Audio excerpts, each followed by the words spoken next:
Assalamualaikum warahmatullahi wabarakatuh. Salam radiasi, radiologi mendunia. Hai, kembali lagi dengan saya, dosen radiologi. Kali ini kita akan membahas tentang anatomi radiologi vertebrae lumbar. Sudah siap untuk belajar bersama? Mari kita mulai ya. Oke, kita awali dengan anatomi vertebrae lumbar atau lumbal. Di manakah vertebrae lumbar? Apakah panah berwarna merah? Ataukah panah berwarna kuning? Atau panah berwarna hijau? Oke, bagi yang sudah tahu, sudah pasti sudah bisa langsung menebak ya. Jadi vertebrae lumbar adalah panah berwarna hijau. Nah, sedangkan yang merah ini adalah vertebrae cervical. Yang berwarna kuning adalah vertebrae thoracal. Oke, nanti kita fokus mempelajari tentang vertebrae lumbar di sini. Ya, ini dari whole body vertebrae, proyeksi AP, yang ini proyeksi lateral. Tampak depan dan tampak samping. Oke, ini secara detail ya. Ada vertebrae cervical, thoracal atau thoracic, lumbar. Nah, di bawah ini ada sacrum dan coccyx. Pada vertebrae, ya, keseluruhan vertebrae ini memiliki kurvatura. Ya, masing-masing di cervical ini kurvanya adalah lordotik, ya. Jadi dia condong ke depan. Lalu pada thoracal dia kyphotic atau kyphosis. Pada lumbar dia ke depan lagi nih. Ada lordotic curve, ya, kurva lordotik. Lalu pada sacrum dan coccyx kurvanya adalah kyphotic. Jadi kalau disingkat LKLK, ya, lordotic kyphotic, lordotic kyphotic. Ya. Oke, ini adalah gambaran dari MRI, ya, potongan mid sagittal yang memperlihatkan gambaran vertebrae cervical dan thoracal, ya, walaupun tidak penuh di thoracal sampai thoracal 10. Nah, ini masih ke vertebrae. Ini merupakan kelainan, ya, kelainan pada vertebrae. Ya, salah satunya. Ini perlu diingat bagi mahasiswa atau adiknya yang masih sekolah, apalagi sekarang sedang belajar secara online di rumah dari daring. Biasanya belajar itu senyaman mungkin, ya, tetapi tidak mengindahkan bagaimana posisi yang baik dan benar. Ya, jangan lupa posisi duduk kita itu akan menentukan bagaimana kurvatura dari vertebrae. Normalnya kurvatura itu seperti tadi ya, LKLK, lordotik, kyphotic, lordotik, kyphotic. Tapi jika melengkung seperti ini, ya, ke kanan ke kiri, itu merupakan kelainan. Ya, biasanya duduknya menyender ke kanan, ke kiri. Nah, itu nanti mengalami kelainan skoliosis. Ya, kalau kelainannya ini, ya, vertebranya maju mundur. Ya, kalau mundur kyphosis, kalau maju lordosis. Ini di sebelah kiri, ya, ada gambar atau radiograf thoracal dan lumbar yang mengindikasikan adanya patologi skoliosis. Nah, selanjutnya, lebih detail lagi kita belajar tentang vertebrae. Ya, pada vertebrae ini terdiri dari beberapa bagian lagi. Ya, ini yang paling besar adalah body atau korpus. Lalu ada foramen vertebrae. Lalu ada lamina, proses transversus, ya, kanan kiri. Ada proses penosus, dia menonjol. Nih, di bawahnya ini dari tampak superior, sedangkan ini dari sisi lateral, ya tampak lateral.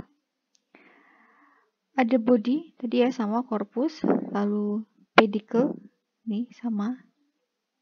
Ada facet, lamina, processus spinosus. Di sini ada articular inferior, ada articular superior.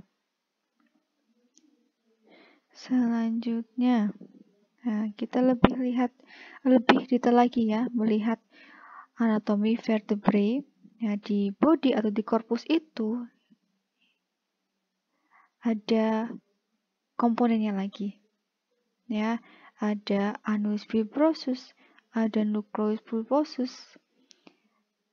Lalu di sini juga terdapat thecal sac. Nah, yang kuning ini adalah saraf. Jadi nanti saraf keluarnya di sini. Jalurnya, ya. Ini processus spinosus, processus transversus, kanan kiri.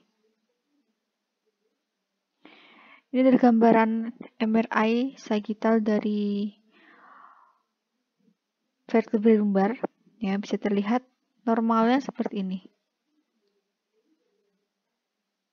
Ada intervertebral disc, ada lumbar 5, ada sacrum. Oke, cara menghitung segmen dari lumbar. Oke, lumbar ada 5 segmen ya, atau 5 ruas.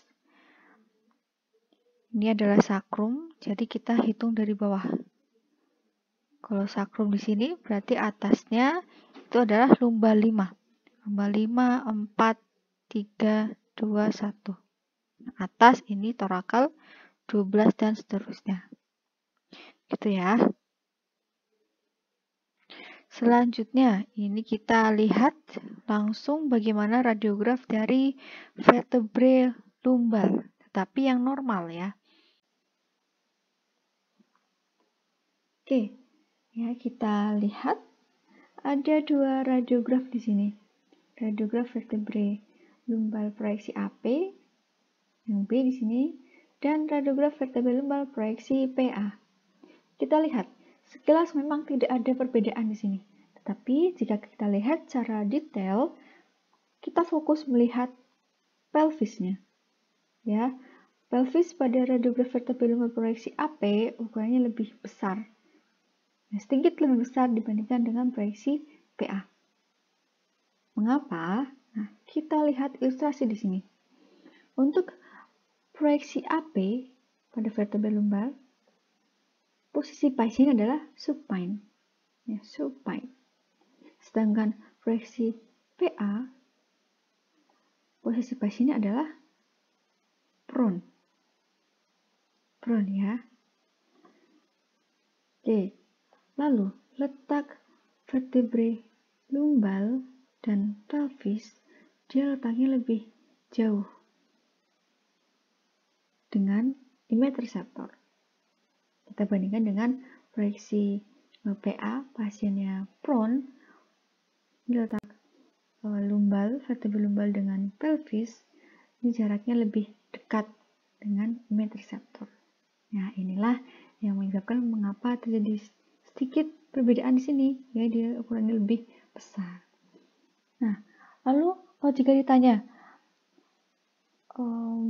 mengapa di lapangan lebih banyak menggunakan proyeksi AP, Bu? Jika kita tahu ternyata proyeksi PA itu lebih baik, ya karena proyeksi AP sedikit terjadi magnifikasi di situ. Ya, mengapa? Karena posisi pada pasien prone, ya posisi pasien dengan tengkurap atau prone itu membuat pasien tidak lebih nyaman, ya karena pasien dengan patologi pada daerah lumbar itu biasanya merasakan sakit, nyeri, ya kan tidak mungkin kita menambah kesakitan, rasa sakit pada pasien. Maka dari itu demi kenyamanan pasien kita menggunakan proyeksi AP, ya karena perbedaannya tidak terlalu signifikan di sini, ya, sama saja. Yang terlihat anatominya vertebrae lumbal, ada sakrum dan koksigisnya. Ya, sini juga sama. Ya. Oke, apa saja yang terlihat di sini? Ada anatomi vertebrae lumbal 5. Ya, kita hitung dari bawah. Vertebrae lumbal 5, 4, 3, 2, 1. Ada torakal 12 di sini terlihat. Ada costae, ada ini bagian dari vertebrae lumbal yang terlihat di samping kanan kiri body vertebrae lumbal, yaitu adalah processus transversus, ya, transversus kanan dan processus transversus kiri. Lalu jika yang terletak di tengah body itu adalah processus spinosus. Terlihat ini sacroiliaca joint. Lalu untuk secara kualitas citra ini sudah cukup baik ya, dari detail, ketajaman, kontras, dan densitasnya. Faktor ekspresinya juga sudah cukup baik karena ini terlihat samar ada musculus psoas lainnya. Ya, bisa diingat kembali jika munculnya musculus psoas muscle di radiograf kita itu menandakan faktor eksposi yang kita atur itu sudah maksimal, sudah optimal. Oke, sudah optimal, sudah baik ya. Oke, lalu jika ada gambar hitam-hitam di sini, itu dari sistem pencernaannya, berarti ada gas di situ ya, yang berwarna hitam di sini. Oke, kita lanjutkan. Nah, yang tadi terdapat 2 radiograf, yang ini terdapat 3 radiograf. Ya, radiograf ini gambar A, B, dan C. B dan C itu tadi sama, ya, proyeksi AP, dan ini adalah PA. Tapi kita lihat keterangan bawahnya. Ya, untuk gambar radiograf A, ini adalah proyeksi AP dengan kaki diluruskan. Sedangkan yang B adalah radiograf vertebrae lumbal proyeksi AP sama, tapi dengan kaki ditekuk. Ini adalah gambar radiograf vertebrae lumbal proyeksi PA. Untuk kedua gambar ini, AP dan proyeksi AP, kaki ditekuk dan diluruskan, itu ada sedikit perbedaan. Ya, masih ingat kurvatura pada lumbal yang kita bahas di awal tadi? Ya, jika pada cervical, cervical kurvanya adalah lordotik, pada torakal kyphotic, pada lumbal lordotik, pada sakrum dan koksigis adalah kyphotic. Nah, pada vertebrae lumbal itu adalah kurvanya lordotik. Ketika pasien dengan posisi pasien dengan kaki diluruskan, itu akan menambah kelengkungan kurvanya. Yang sudah lordotik, nanti menambahkan kelengkungannya, jadi menambah condong ke depan lagi. Nah, kita lihat ilustrasinya di sini. Ya, sudah melengkung, ketika posisi kakinya diluruskan, itu akan menambah melengkung lagi. Nah, untuk mengurangi kelengkungan tersebut, maka diaturlah posisi pasien dengan kaki ditekuk. Jadi, posisi vertebrae lumbarnya ini akan lebih dekat ya dengan image receptor dan juga mengembalikan kurvatura yang normal tersebut ya pada vertebrae lumbar. Oke, kualitas citranya ini sama seperti tadi, sudah cukup baik ya, dari densitas, kontras, ketajaman, dan detailnya. Ya, tajam. Batas outline tulangnya ini tajam ya, tidak blur, tidak mengalami blur. Detailnya, serat-serat tulang, lalu antara soft tissue dan tulangnya, lalu backgroundnya itu sudah cukup baik. Ya, ini. Densitas kontrasnya juga sudah cukup baik. Oke, kita lanjutkan. Nah, ini evaluasi kriterianya. Jadi apa sih evaluasi kriteria dari vertebrae lumbar proyeksi AP dan PA yang harus kita cermati? Ya, jadi mendapatkan radiograf juga tidak serta-merta expose dapat gambaran sudah, tapi kita harus evaluasi Ya, radiograf yang kita dapatkan itu apakah sudah sesuai dengan kriteria atau belum, sudah baik atau belum. Ya, kriterianya apa saja? Oke, bisa kita lihat bersama. Jadi kolimasinya, ya, jadi kolimasi yang kita atur itu harus mencakup region of interest yang kita ingin lihat. Ya, dari torakal vertebrae torakal bawah, ya biasanya vertebrae torakal 11 atau 12 sampai dengan sakrum itu harus tercakup. Lalu, nih, adanya musculus psoas muscle di situ. Ya.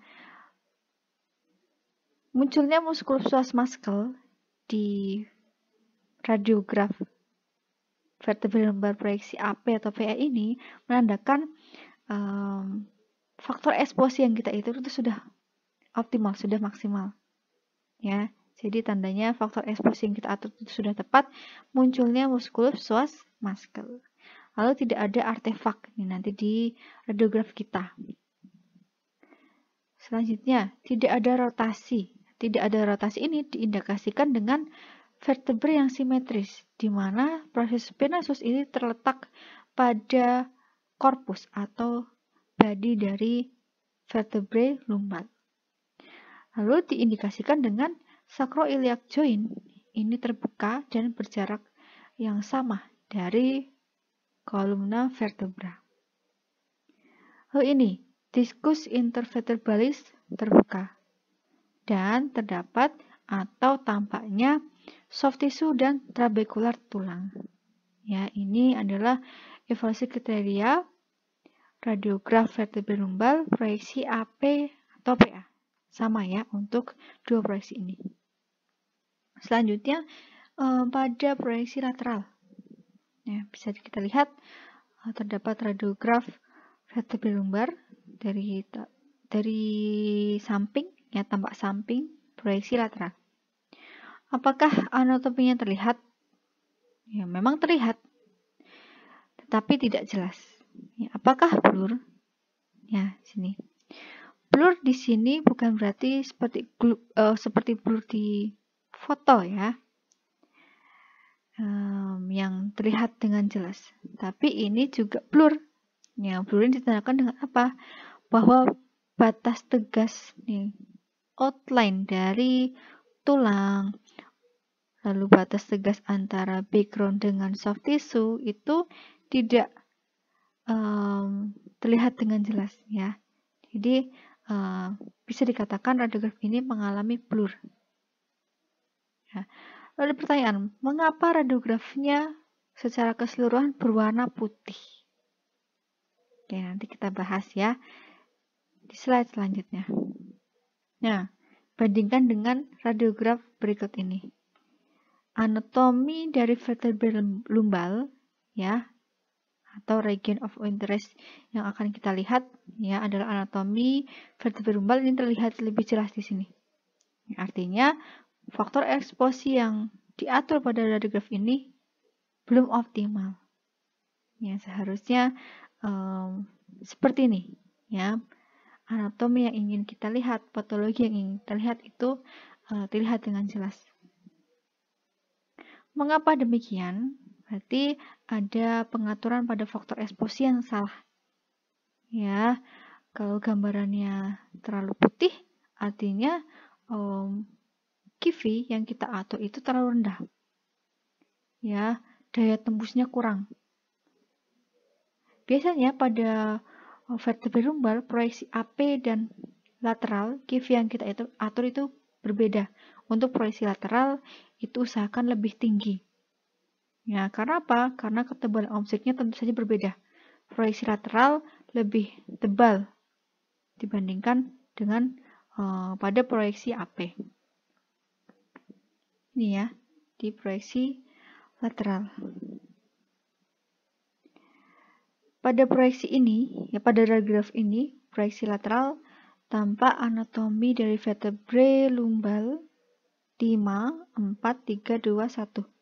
Torakal 12 juga tampak dan ada sakrum di sini. Di sini juga tampak crista iliaca. Lalu ini adalah intervertebralis diskus antara lumbar 5 dengan sacrum 1. Ada intervertebral foramen dari lumbar 3, lumbar 4, ada korpus di sini. Ya, ini sama. Ini apa, Bu? Ya, ada yang bertanya mungkin ya. Ini adalah gambaran dari usus. Ya, usus yang terisi oleh udara di sini. Kalau di radiograf, gambaran udara akan berwarna hitam. Oke, saya lanjutkan. Evaluasi kriterianya. Ya, radiograf yang baik untuk vertebra lumbar proyeksi lateral. Kolimasi yang kita atur itu harus mencakup seluruh anatomi yang akan kita lihat. Ya, vertebra lumbalnya itu harus tercover oleh kolimasi. Jika kita menggunakan kaset ukuran 35x43, areanya itu dari lower thoracic vertebrae, ya bisa vertebrae thoracal 11 atau 12 sampai coccygeus. Tapi jika kita menggunakan kaset ukuran 30x5 cm, area yang kita atur, ya kolimasinya mencakup dari lower thoracic vertebrae sampai proximal sacrum.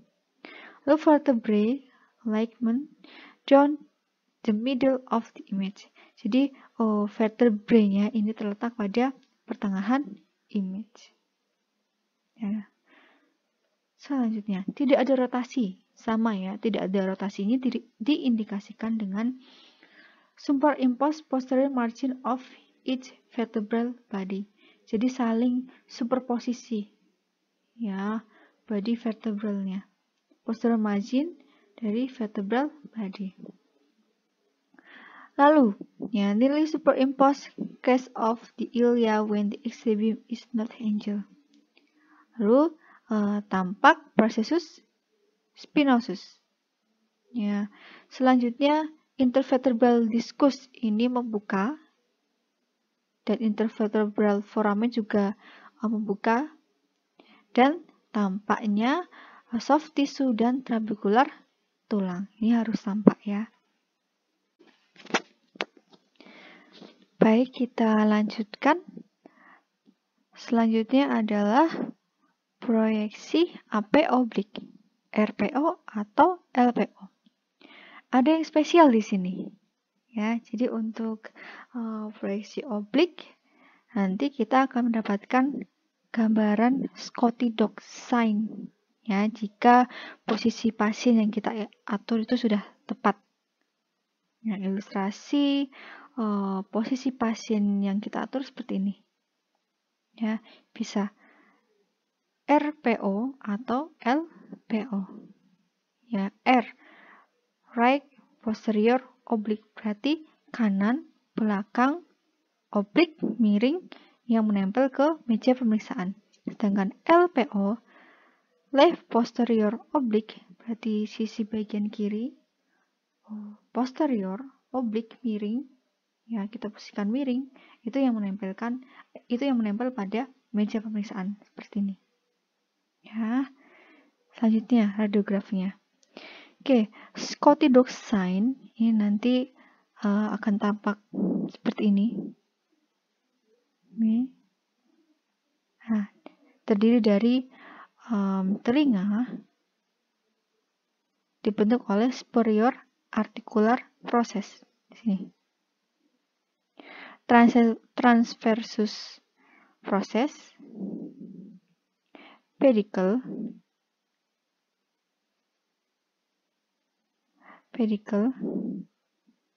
pars interarticularis, ya sini, ada lamina,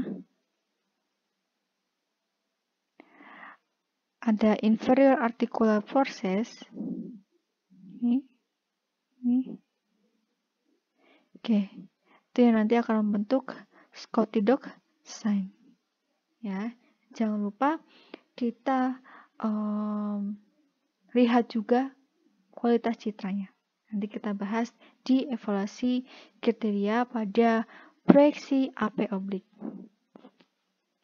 Evaluasi kriteria yang harus kita perhatikan, ya, sama ya, kolimasi yang kita atur harus sesuai areanya dari lower thoracic vertebrae sampai dengan sacrum. Lalu zygapophyseal joint ini yang paling dekat dengan image receptor akan terbuka and uniformly visible through the vertebral bodies.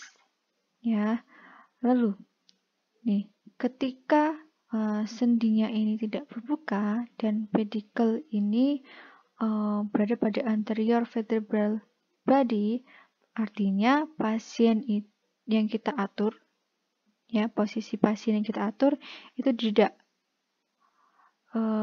betul, ya, karena rotasinya belum benar. Berarti kita harus ubah rotasinya.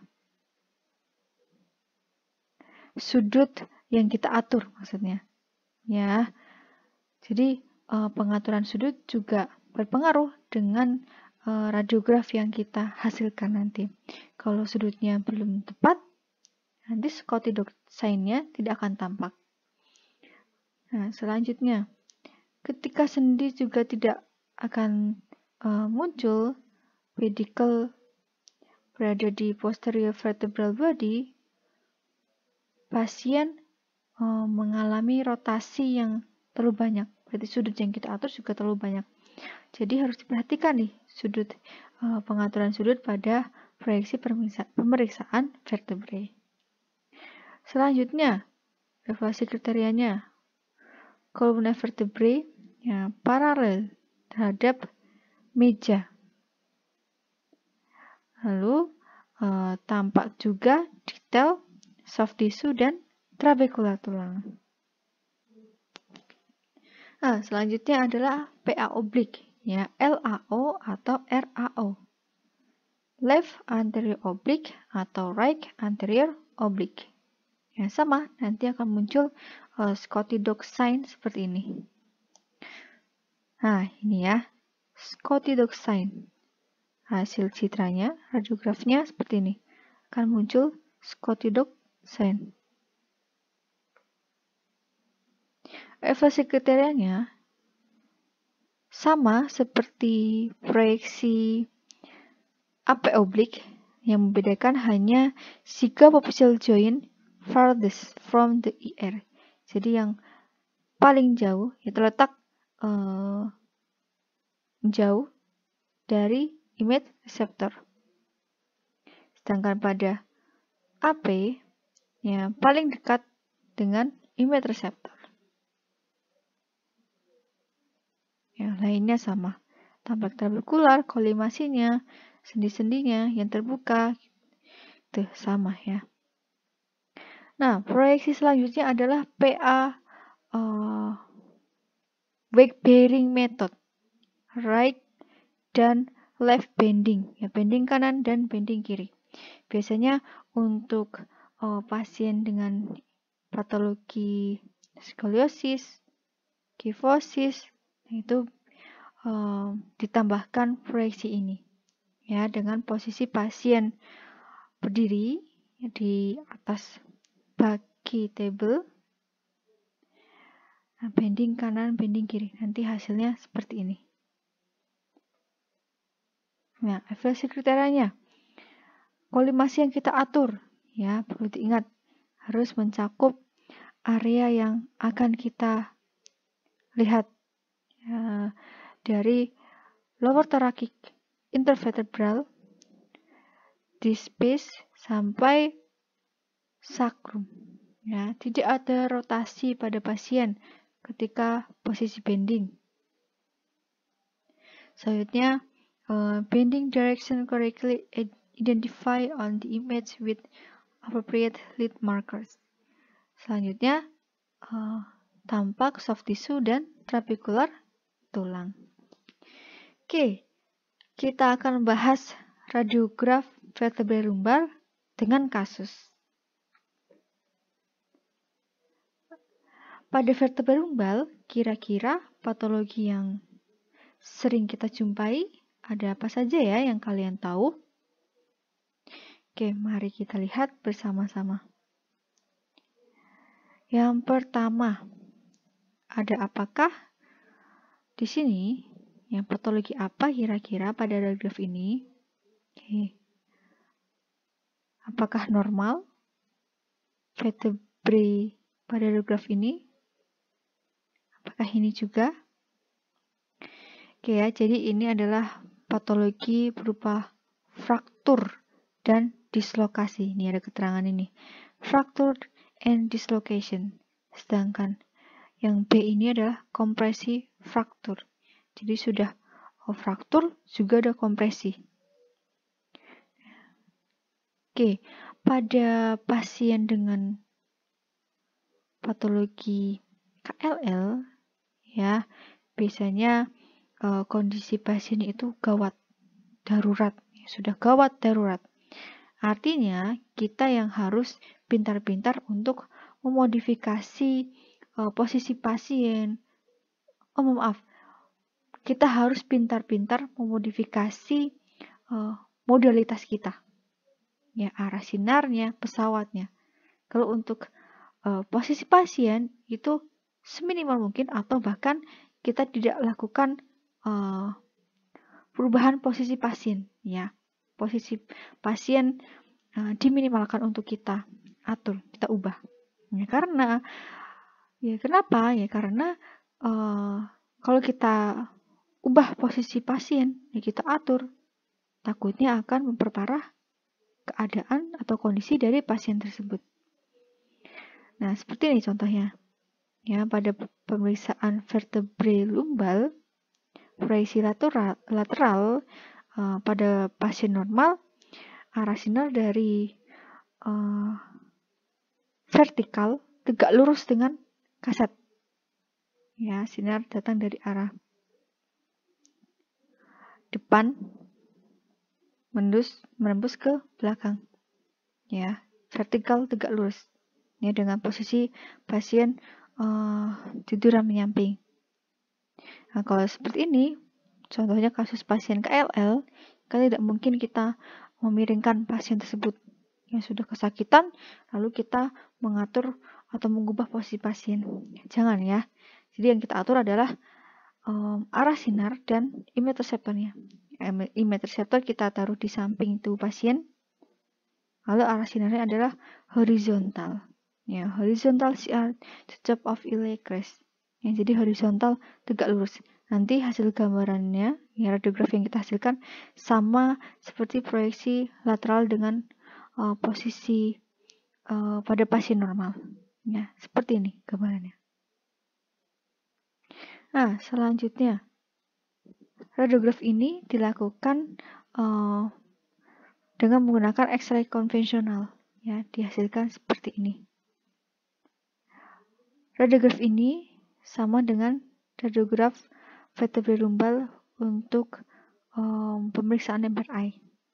Ya, di sini ada apakah yang ganjil? Oke, bisa kita lihat di sini ya. Untuk lebih jelasnya di MRI, jika anatomi normal, ya, vertebrae pada lumbar ini terdapat korpus. Ya, korpusnya itu ukurannya sama. Ya. Nah, tetapi di sini ada yang besar, ada yang kecil, ada yang mengecil atau kompresi, ya. Berarti menandakan ini adalah kelainan. Ya, kelainan apakah itu? Ya. Itu harus kita cari tahu. Ya, ternyata ini pasiennya mengalami osteoporosis. Ya, karena di sini terdapat pengeroposan tulang, ya. Tulang itu menipis dibandingkan dengan korpus atau body vertebrae yang lainnya. Di sini. Di lumbal 54321, ya, torakal 12 masih normal, torakal 11. Nih, menipis lagi, keropas lagi. selanjutnya ada patologi kompresi faktur, sama tadi ya. Tapi di sini ada tingkatannya, ada yang mild atau sedang, severe. Mild, sedang, severe yang sudah parah istilahnya ya. Ini ada kompresi faktur pada pemeriksaan MRI. Ini di sini kompresi fakturnya, yaitu pada lumbar, di sakrum 5, 4, 3, 2, 1. Lumbar 1. Nah, selanjutnya ini adalah skema dari intervertebral disc yang normal sampai yang abnormal, ada patologinya. Ya, jadi ini yang A ini adalah normal. Bantalan di tulang kita normalnya seperti ini. Ya, tapi jika ada yang keluar nih cairan yang di intervertebral disc-nya kita, itu sudah termasuk patologi. Nah, nih annular tear, ada yang keluar sedikit. Lalu jika cairannya keluar banyak di sini, dia sudah mengalami herniasi diskus. Ya, cairannya banyak yang keluar. Nah, kalau yang yang D ini cairannya sudah tidak ada, sudah menipis ya, tidak ada cairannya. Ya, disc space narrowing. Nah, gambarnya seperti ini. Herniasi diskus, tampak samping, potongan sagittal, ini potongan aksial. Nih, herniasi diskus, keluar nih cairannya dan menekan saraf spinalnya. Ini di sini ada herniasi diskus. Nah, selanjutnya ada dari gambaran radiograf dari CT scan. Ya, sama juga ada herniasi diskus di situ. Nih. Nah, selanjutnya gambar MRI untuk patologi skoliosis. Ya, ini yang normal, gambaran vertebrae yang normal, vertebrae lumbal yang normal. Yang ini adalah gambaran vertebrae lumbal dengan patologi skoliosis. Ya, jadi perlu diingat ketika kita duduk juga harus dengan posisi yang benar ya. Jangan senderan atau tangannya ke meja gitu. Tidak diluruskan posisi duduknya. Oke, terima kasih sudah menonton channel ini. Tetap semangat untuk belajar. Jangan lupa like dan subscribe-nya ya untuk mendukung channel kami. Terima kasih. Salam radiasi radiologi mendunia. Wassalamualaikum warahmatullahi wabarakatuh.